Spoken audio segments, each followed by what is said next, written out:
साथियों, धान एक प्रमुख खाद्यान्न फसल है जो पूरे विश्व की आधी से ज़्यादा आबादी को भोजन प्रदान करती है। साथियों, चावल के उत्पादन में सर्वप्रथम चाइना के बाद भारत को दूसरे स्थान पर रखा जाता है।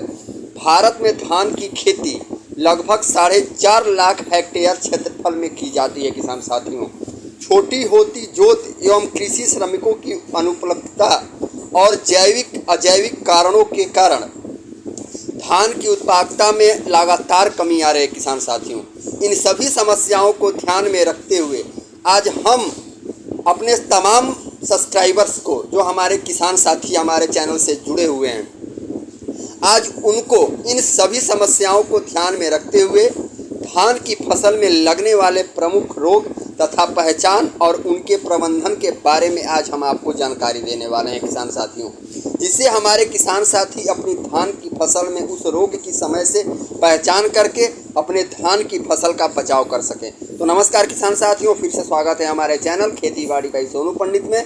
आपका वही छोटा भाई छोटा दोस्त सोनू पंडित अपने चैनल पे आपका बहुत बहुत स्वागत और मोस्ट वेलकम करता है। किसान साथियों, वीडियो शुरू करने से पहले आपसे हाथ जोड़ के रिक्वेस्ट होगा कि चैनल पे आप हमारे पहली बार आए हैं, चैनल पे आप हमारे नए हैं, तो आप चैनल को सब्सक्राइब जरूर कर लें, ताकि हम जो भी वीडियो अपलोड करें आपको नोटिफिकेशन के माध्यम से आप हमारे वीडियो को देख करके अपने फसलों की बचाव कर सकें और फसलों का फ़ायदा उठा सकें। किसान साथियों, तो भैया पहला है धान का जो होता है एक छोका रोग, या धान की फसल का मुख्य रोग माना जाता है, जो एक पायरिकुलेरिया ओराइजी नामक फफूंद से फैलता है।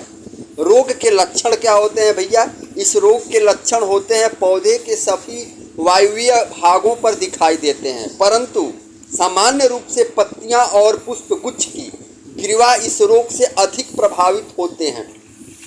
प्रारंभिक लक्षण पौधे की निचली पत्तियों पर धब्बे भूरे कलर के, पीले कलर के, सफ़ेद कलर के दिखाई देने लगते हैं। जब यह धब्बे बड़े हो जाते हैं तो यह धब्बे नाव अथवा आँख की जैसी आकृति के जैसे दिखाई देने लगते हैं। इन धब्बों के किनारे भूरे रंग के तथा मध्य वाला भाग राख रंग जैसा होता है। किसान साथियों, बाद में धब्बे आपस में मिलकर पौधे के सभी हरे भागों को ढक लेते हैं, जिससे फसल जली हुई प्रतीत होना शुरू हो जाती है। किसान साथियों, अब इसके बचाव के लिए आपको करना क्या होगा? अब पहला है भैया रोग रोधी किस्मों का आपको चयन करना है। दूसरा में है बीज का चयन रोग रहित फसल से करना चाहिए। तीसरा है भैया बीज को सदैव ट्राइकोडर्मा से उपचारित जरूर करके इसकी बुआई करें। फसल की कटाई के बाद खेत में रोग पौधे अवशेष एवं फूट इत्यादि को एकत्र करके आप नष्ट जरूर कर दिया करें। फसल में रोग नियंत्रण हेतु अब अगर यह फसल का अटैक हो जाता है, या तो मैंने जो बताया आपको फसल की खेती करने से पहले क्या क्या आपको बचाव करना है, यह मैंने आपको बता दिया। अब इसमें है भैया, जब यह रोग आपके धान के फसलों में अटैक करता है, और यह रोग अटैक करता है 40 से 45 दिन के बाद, इस चीज़ का आप ध्यान रखें। अब इस रोग के नियंत्रण के लिए आपको भैया लेना होगा बायोवेल का जैविक कवकनाशी बायोटूपर 500 मिलीलीटर का लेना है। प्रति एकड़ के हिसाब से 120 से 150 लीटर पानी में आप इसका घोल बनाएं और मशीन के द्वारा आप अपने धान के फसलों में इसका छिड़काव कर दें। किसान साथियों, अब दूसरे नंबर पे आ जाता है जीवाणु झुलसा या झुलसा रोग। यह रोग जेंथोमोनास ओराइजी नामक जीवाणु से फैलता है, साइंटिफिक नेम है। इसे 1908 में जापान में सबसे पहले देखा गया था। रोग की पहचान कैसे होती है किसान साथियों? पौधों की छोटी अवस्था से लेकर परिपक्व अवस्था तक यह बीमारी कभी भी लग सकती है, यानी छोटे से लेकर के रोपाई से 10 दिन 15 दिन बाद धान के कल्ले फूटने तक, धान में फसल लेने तक और धान के भैया पकने तक भी यह रोग आपके फसल को ग्रसित कर सकता है। इस रोग में पत्तियां नोक अथवा किनारों से शुरू होकर मध्य भाग तक सूखने लगती हैं।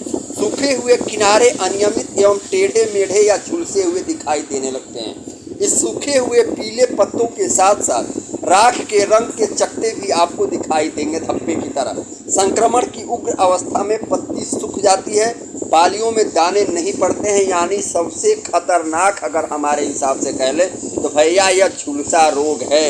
यह आपके खड़े खड़े पूरे खेत के फसल को चौपट करने की शक्ति रखता है किसान साथियों। अब भैया इसके बचाव के लिए आपको क्या करना होगा? अब इसके बचाव के लिए किसान साथियों आपको पहले तो शुद्ध एवं स्वस्थ बीजों का प्रयोग करें। ये तो मैंने पहले बताया।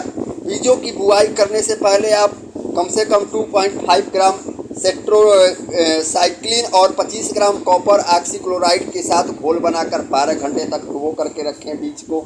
इस बीमारी को लगने की अवस्था में नत्रजन का प्रयोग कम कर दें, मतलब नाइट्रोजन का, यूरिया का आपको प्रयोग कम करना है। जिस खेत में बीमारी लगी हो उस खेत का पानी किसी दूसरे खेत में न जाने दें, ताकि उस खेत में भी अब रोग ग्रसित ना हो सके।